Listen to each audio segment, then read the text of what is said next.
Hello, everyone. My name is Gary Wilson. I'm one of the Senior Assistant Directors of Admissions here at Massachusetts College of Pharmacy and Health Sciences.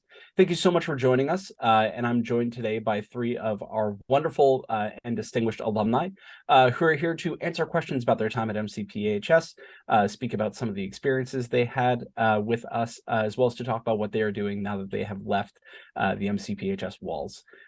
So we're going to start with introductions. Bree, can you introduce yourself first? Your name, your title, where you work, and when you graduated.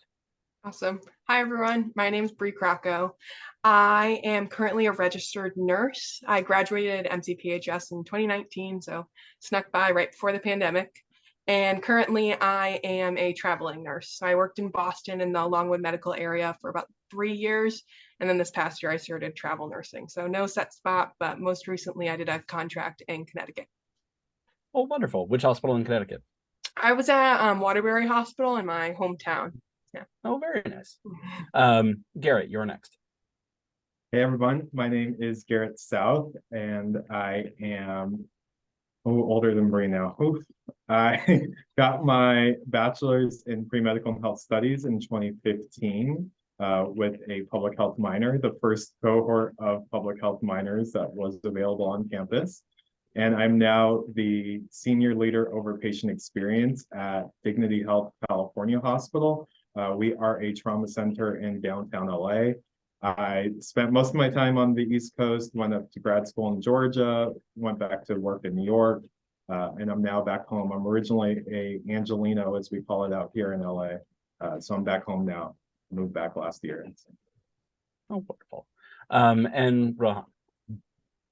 Hello, everyone. My name is Rohan.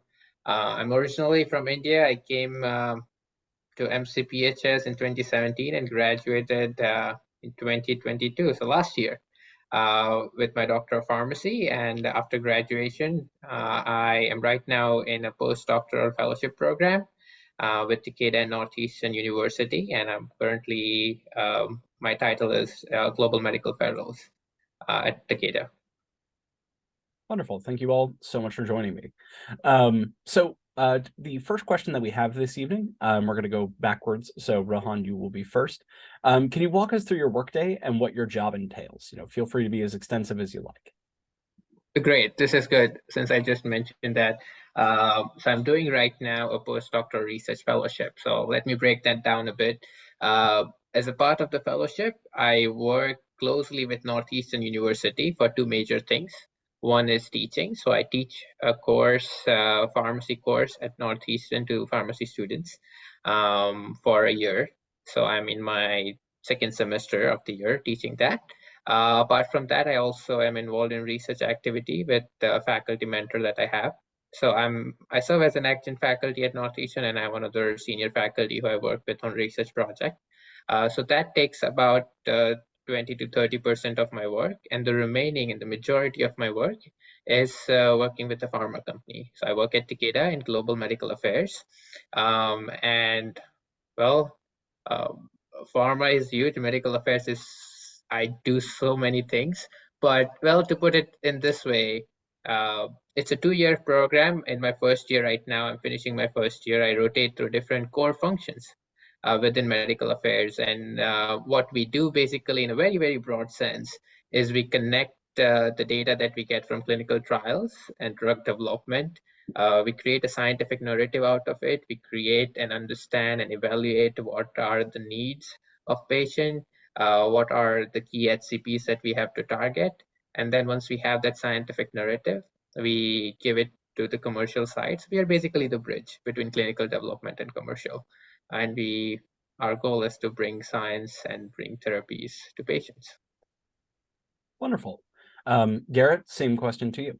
Oh man, Rohan, that was super impressive. It's hard to follow that, but I loved when you mentioned this question because my day is, I can't really describe what a day is, and I like to say that to people who join my team because I am now in this administrative role, so I really have ultimate responsibility.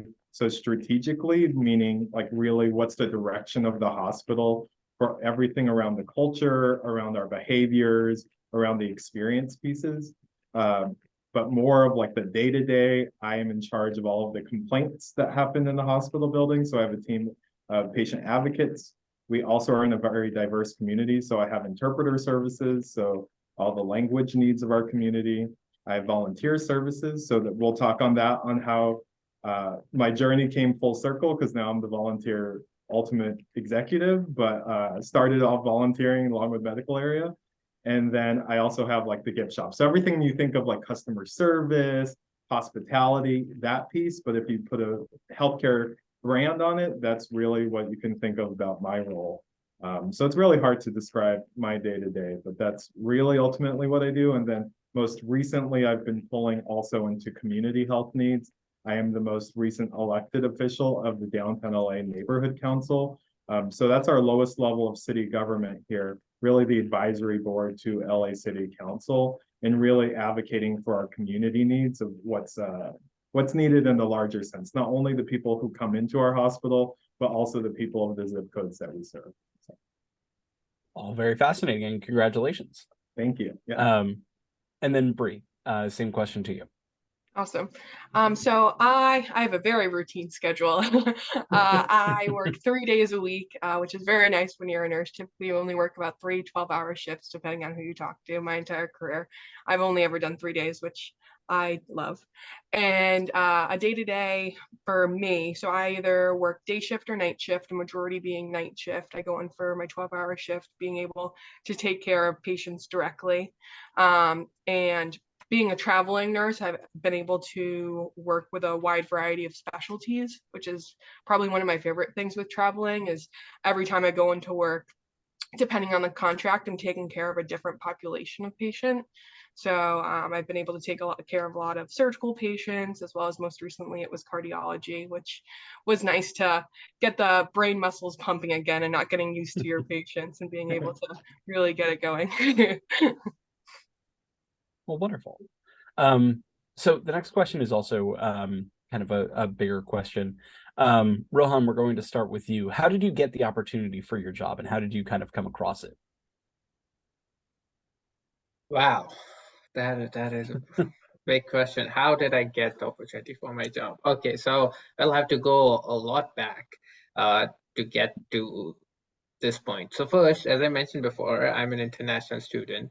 And as an international, when you come to the US, you're studying, and when you're looking for jobs, you realize that there are a lot of barriers that are not in your control that are out there.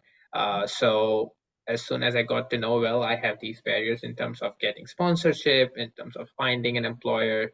I started working towards it. This was, I think, halfway through my pharmacy journeys in my third year. I basically, maximized on the resources that the university had to offer. I couldn't get work experience outside because of the restrictions I had outside of the university. So what I did was I took all the opportunities that the university had in terms of leadership roles with organizations, working with faculty to conduct research, joining the honors program, basically anything and everything. And I wanted to leverage those so that I developed the skills that when I later on, after finishing my pharmacy school, apply for a job, I can make up for the work experience that I was not able to get, right? So with that goal in mind, I pursued those opportunities. I was lucky enough. I had great mentors at the university. They understood my situation. They created opportunities for me as well. And then when it came time for me to apply, this was last year, about 1.5 years ago. I've applied for the fellowship positions. I had, by the time, being in school for 6 years, it was sort of my home away from home. I had great relationships with the faculty there, great mentors. So I leveraged those.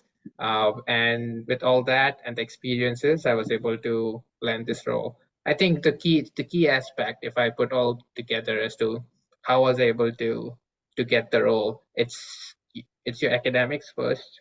You have to have a passion for that. You have to understand why you are doing what you are doing, and if you have your why and your purpose sorted out, I think that takes care of most of the things.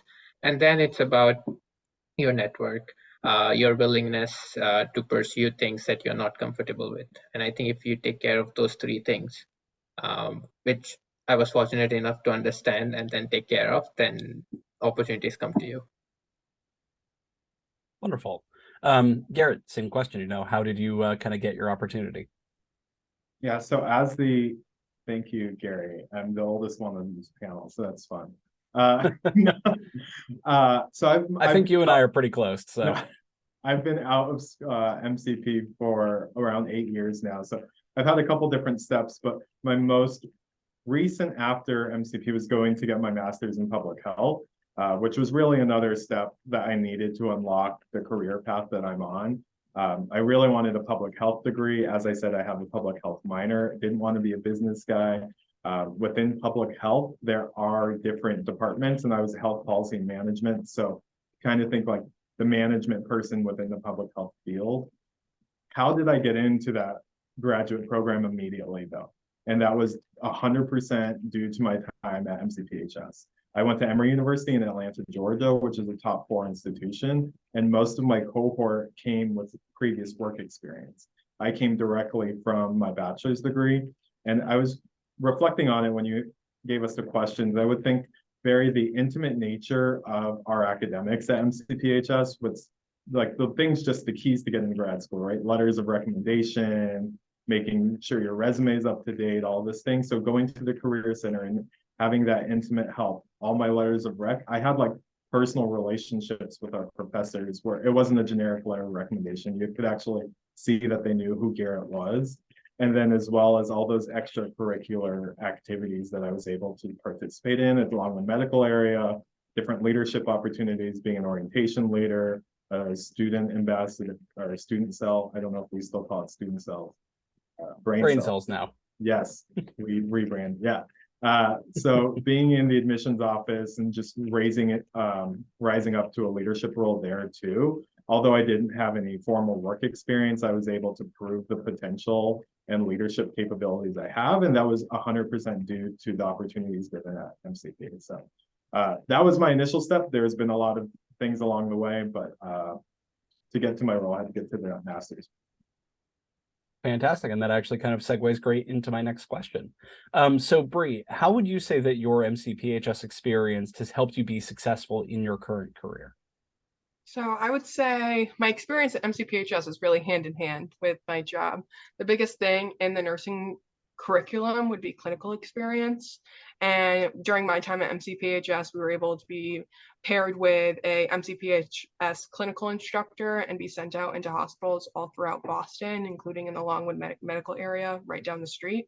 And that you get to spend a day with a nurse, do exactly what they're doing, what we are going to be doing for your entire career while you're on the floor with people, and be able to get your hands dirty and not be nervous to talk to your patient, that type of thing, to be able to, really get into the thick of it and get into that routine. And same thing with the Longwood medical area. And even as mentioned before, being a part of different student leadership organizations, I was also a brain cell, being able to learn those leadership roles and learn how to speak for yourself and then advocate for your patients. It's really hand in hand. The skills that you learn throughout college really do tie into whatever you do end up working as. And Garrett, I know you went a little bit into this already, but anything you would like to add on your MCPHS experience and how it's helped you be successful in your current role? Yeah, of course. So it's very similar to what Bree just mentioned and what I mentioned earlier, but I think the smaller nature of our school really helped and provide that confidence. You're at MCPHS in the time where you're still defining yourself, getting comfortable with who you are and how you're growing into this new chapters of your life. And not having this overwhelming 50,000 students on campus, right? And able to really make those relationships, try those different opportunities out, where I was able to really grow into that leadership role in a comfortable environment. So I was able to do that both on campus and then off campus as well, with some of those opportunities Bree mentioned with the surrounding hospitals. For instance, it's close to the Longwood medical area up on Mission Hill. There's a ortho hospital, New England Baptist. and I became the volunteer lead there. So I was given the opportunity to really like schedule, do the curriculum for the volunteers, just because I was one of a trusted institution in the area. And they knew that we have good students that come out of there. So they gave me the opportunity, and proving myself as a role now. So. Absolutely wonderful. So Rohan, being the most recent grad and kind of the newest to your current field, how do you feel the academics and environment, you're kind of transitioning out of, has prepared you for what you've currently stepped into? I think Bree and Garrett touched on to a lot of those points. But for me personally, I started my journey, let's say, first at the end of first year, I sort of recognized as to, oh, wow, as Garrett mentioned, the small nature of the university. I think the close-knit environment really helps you to understand, to meet people. And through those interactions, I got, I think my first role was peer note taker. And from then on, I became a peer tutor. And from then on, I got to understand, oh, wow, they have a summer undergrad research fellowship. So I got involved in that. And from that, I understood, oh, wow, they have campus life. They have so many organizations. So I got interested in leadership with American Pharmacists Association and Industry Pharmacists Association. And then for a long while, I was working as a information services student worker. And then after that, I was part of the honors program. So basically what I'm trying to say is there are ample opportunities for you. It's just that you have to, take that step to recognize those, to reach out. And I think one of the advantages of being at MCPHS is people are willing to help you. And I had, throughout this entire journey, so many experiences from diverse, not just academics, but even in extracurriculars. I understood, the soft skills, because you definitely get the hard skills from academics, but then what makes or breaks for you when you're applying for a job are the soft skills. And I think those you only learn by things outside of directly academics, which you have ample opportunities here to do. And even outside of MCP, I think I was not as close to the Longwood medical area, but I volunteered for a small while at Mass Pioneer and MGH, which were close to each other on Charles Street. Yeah. So that experience was also nice to kind of see how pharmacy works before I officially became a pharmacy intern.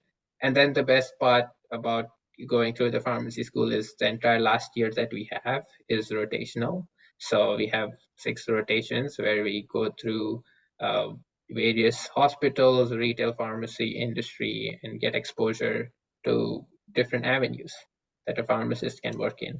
And all those helped me realize what I love doing. Where do I see myself working after graduation? And those really helped me to get to where I am. Wonderful. Thank you so much for the answer. Building on that, Bree, can you speak a little bit about what advantages you feel you have over other people within the workplace that you gained after coming to MCPHS? Yeah, of course. I feel like one of the main skills that I feel that all of us have learned while at MCPHS is how to handle ourselves professionally. MCPHS, both passively and actively, you're acquiring those skills, whether it be through contact with a professor, those clinical placements that everyone has, but also for me specifically in nursing school, your first day of nursing school, they teach you this is how you're supposed to be when you walk into a hospital. This is how you're supposed to hold yourself, not only to make sure that everyone takes you seriously, but also so that you show MCPHS pride and that you're keeping up the high name that everyone has proven for us throughout, the 100+ years that MCPHS has been around. So I would say the way that everyone holds themselves professionally and the way that I've learned to hold myself professionally would be one of the biggest advantages. And Garrett, any advantages you've seen coming out of MCPHS? I was just saying, Bree, it's we're getting to 200. I saved as of this year. Yeah, I know. I got my save the date for October, so it's exciting. I think exactly what everyone's been mentioning. It's that environment that you're put in, and also like just the comfortability within those healthcare sectors, not only on how to behave, but like I am now in a position where I'm a hiring manager, and I also all the interns and fellows and everything come to me because that's just the path that I also went down. And people who are, this is your first step into healthcare, you can tell the difference, right? Like I give a little more TLC. I'm like, it's going to be okay. All the alarms that go off in the hospital, all the things that Bree is like second nature to her and myself, right? Being in that hospital environment, we got that very early on. We got all of that exposure, and then we also got all of that relationship building with our professors and different things like that. So I would just say it's that very much if healthcare is for you, you chose the right place, and it's going to like 100% give you a front line advantage in the field. So. And Rohan, you would agree? Definitely, yes. And I think they all touched upon the amazing things. I don't want to reiterate anything, but I think Garrett, you hit the nail there by saying that this is the right place for you. You have made the right decision, and you will be successful because all the resources are laid out for you. You are well positioned to pursue your career afterwards. Wonderful. So we're coming down to our last two questions. First, Bree, what would you say are the key components needed to be a successful student at MCPHS? Yeah, I was thinking about this when I got the question, and it took a little bit, but I would say the biggest thing is self-motivation, because all of the things are right at your fingertips. It's just a matter of reaching out, and once you get a hold out of one of them, they all kind of start showering down in the opportunities. When I first started at MCPHS, I wanted to make sure that my life wasn't entirely healthcare oriented, and you're going to a healthcare school, you are nursing, you have all your clinical placements. I got a job at Fenway, which is right down the street, and it actually ended up that my job at Fenway was the reason why I got my job in the Longwood medical area, that I was able to work at Beth Israel Hospital just by my job working at Fenway, which didn't really feel like a job at all. The fact where I kept it for many years after I graduated, just because it was so much fun. So I would say making sure that you're self-motivated and both working hard in the classroom, but then also making sure that you're taking a hold of the opportunities outside of the classroom, because they kind of tend to link sometimes. And Rohan, anything you'd like to add there? I think Bree mentioned the two main components there, self-motivation and hard work. So I would definitely attest to that. Definitely key components to be successful, because, I think the school can only come so far as to have everything ready for you, give you all the opportunities, but you have to come halfway to have that willingness to take opportunities and to stretch your hand out.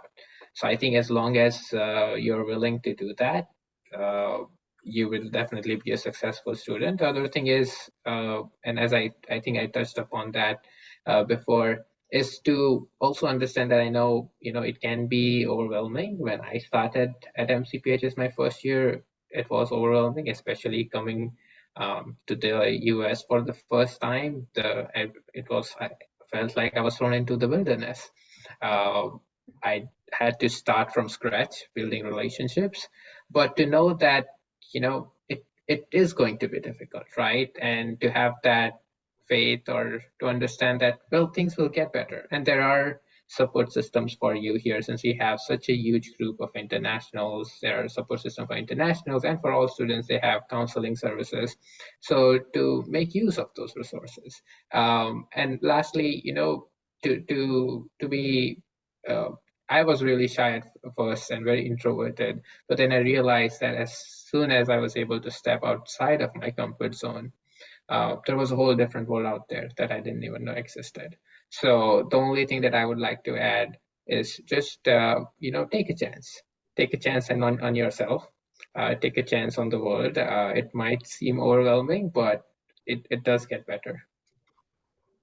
Also a fantastic launching off point for kind of our final question.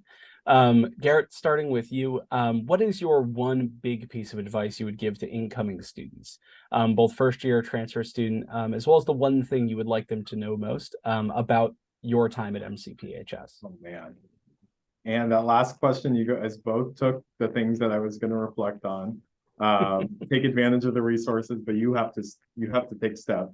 And then Rohan talking about that uncomfortableness. Like I like Eleanor Roosevelt's quote of do one thing a day that scares you. It's through those moments of uncomfortable that gives us the courage to do what we do. But I'll talk about it now as a senior leader in healthcare, is really find these moments to find out how to fill your own cup. Find these moments on how to take care of yourself. Because as Rohan mentioned, we have counseling services on campus, but as Bree mentioned too, part of your cup filling might be being part of the cool city of Boston, right? It might be going to Fenway games. It might be getting a job outside. I was at Gap, didn't work out. I talked to jeans more than people, wasn't my thing. But find a way on how to take care of yourself, right? Because healthcare is a stressful field, and what we see is that everybody puts so much effort into taking care of others, no matter what your role is. Even if you're not at the bedside and you're behind the lab bench, you are still taking care of others in a different capacity, but you need to find out how to fill your own cup so that you can show up every day for other people. And MCPHS is a very safe environment to figure that out. Bree, any final advice you would like to give? Yeah, I guess I would say the biggest thing is take it day by day, especially going into a new environment, regardless of where you do end up. The undergrad experience that I had went by in the blink of an eye, being in an accelerated 3-year nursing program, but I'm sure the same thing can be said for a 6-year PharmD program. So just take it day by day, be able to, take in the spring breaks, take in the, going to class and the 8 a.m. labs as much as you can. And Rohan. I love how both of you mentioned amazing points, especially Garrett, what you talked about mental health. Because I was going through the school, COVID hit, and it was a difficult time. But I realized, as Garrett mentioned, how the importance of mental health. I pursued meditation, and now I just became certified as a meditation teacher. But I have been on the receiving end and also on the giving end of how important mental health is, and especially in the healthcare field. So please take care of yourself while you are taking care of others. And I think the advice, if I would give to students, I'm sort of repeating what I said last year at the commencement speech, but this is the only thing that's coming to my mind, and it's to start with why. I'm a big fan of Simon Sinek, and when you are starting at the university, you can get driven by people who are doing things, and you sort of think, okay, let me do this, what they are doing, and you try to sort of imitate others. But I would say, if it's not for you, it's not for you. So knowing your purpose, knowing where you stand and what you want to do, I think that's what I mean by starting with why. So once you have figured that out, then the what and the how will follow. And you will get the things that you're supposed to get. But if you figure that out in the beginning of your journey here at the university, you'll be super successful. So just take your time. There's no rush. If others are doing what they're pursuing things, let them do it. It's their life, and your life is your life. So if you want to take it slowly, take it slowly. You have a lot of time ahead of you. So just be in your own race, and know your purpose and know what you want to achieve, and just have that vision, and you'll get there. Wonderful. So thank you three so much for joining me. This was some absolutely fantastic stories and perspectives to share with our incoming students, and I'm really grateful you all kind of took the time to do this for us. If you watching have any additional questions, please don't hesitate to reach out to us here at the MCPHS admissions team. We are more than happy to answer anything that is popping up. But thank you all so much for joining us, and have a great day.